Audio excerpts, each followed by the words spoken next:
Hi everybody! Today we want to quickly show you our new Generation 3 ambulances. I'm Emil and I'm here with Sako, our head of engineering, to kind of walk you through the new features and everything that's new. Follow us.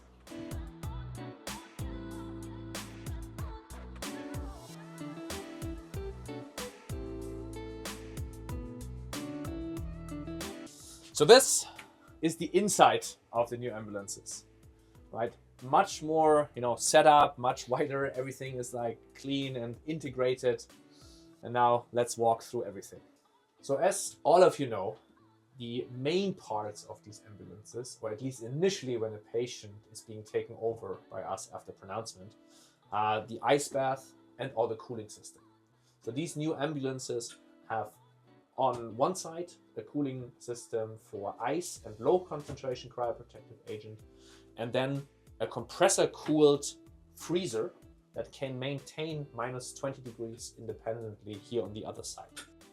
And there's a couple new tech points in these new ambulances. One is that we have very extensive solar cells on the roof. You can see here that currently, in Berlin in winter, we're not getting much solar power, around 8 to 9 watts right now. But if you dispatch these ambulances to a remote location like, Italy or Spain or Portugal, then there's so much solar power that all of this cooling equipment can be remotely in cooling just with solar power. Plus, this of course gives us information about our battery banks so that we always are aware of how well our ambulances are charged. Sometimes when we do trainings cases and want to try new procedures, it's kind of nice to have, anatomy knowledge and anatomy information. So we have now integrated iPads with anatomy 3D software to figure out, for example, try new cannulation techniques and so on. And of course, this in addition helps us to also, if there's unique procedures that we want to do, mostly for training, but still sometimes helpful during cases. And of course, all of our ambulances are outfitted for whole body field cryoprotection.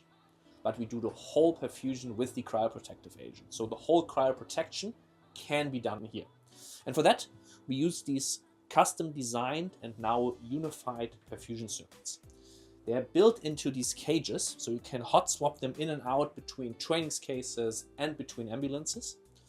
And all of our ambulances are outfitted with the same type of perfusion system, so that all the teams, no matter where they are always able to switch from ambulance 1 to ambulance 5 in another country, and everybody is always aware where everything is. The perfusion bags are then being hung up here, feed into the reservoir, and then the rest of the perfusion circuit perfuses the cryoprotective agent here on the arterial side into the patient, and then on the venous side you either take the effluent out or you can recirculate. These circuits can be run as open and as closed circuit. And then there's of course a lot of monitoring equipment that would be then implemented during a case. On this side of the ambulance, we also have a lot of new upgrades.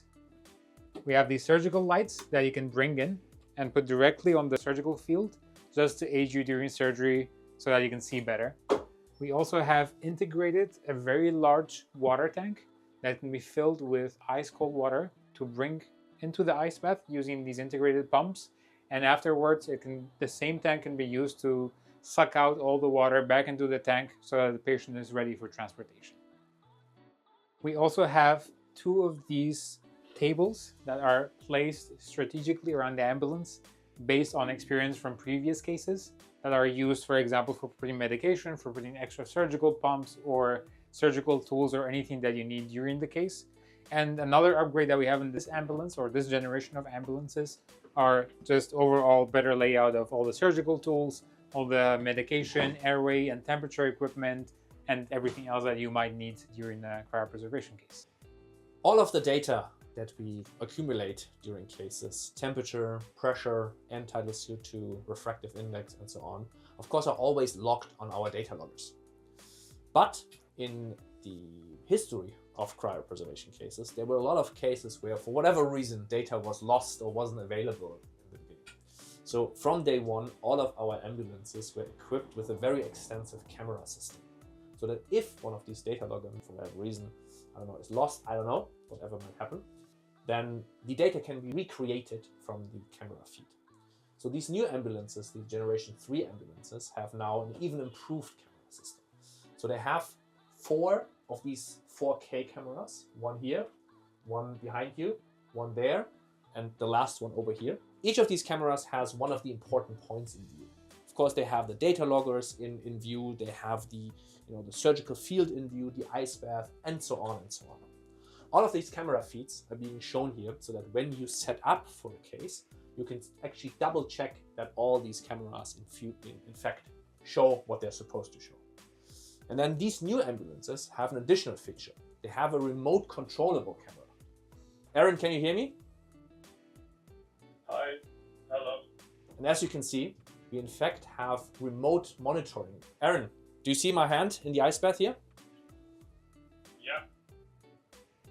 Can you move the camera and follow me? You see, these cameras can be remotely controlled by a remote expert team. So for example, if I'm not part of a case and for whatever reason there's like a unique situation coming up, they can call me in, I can see all camera views, and there's two-way audio to explain how we might handle the situation.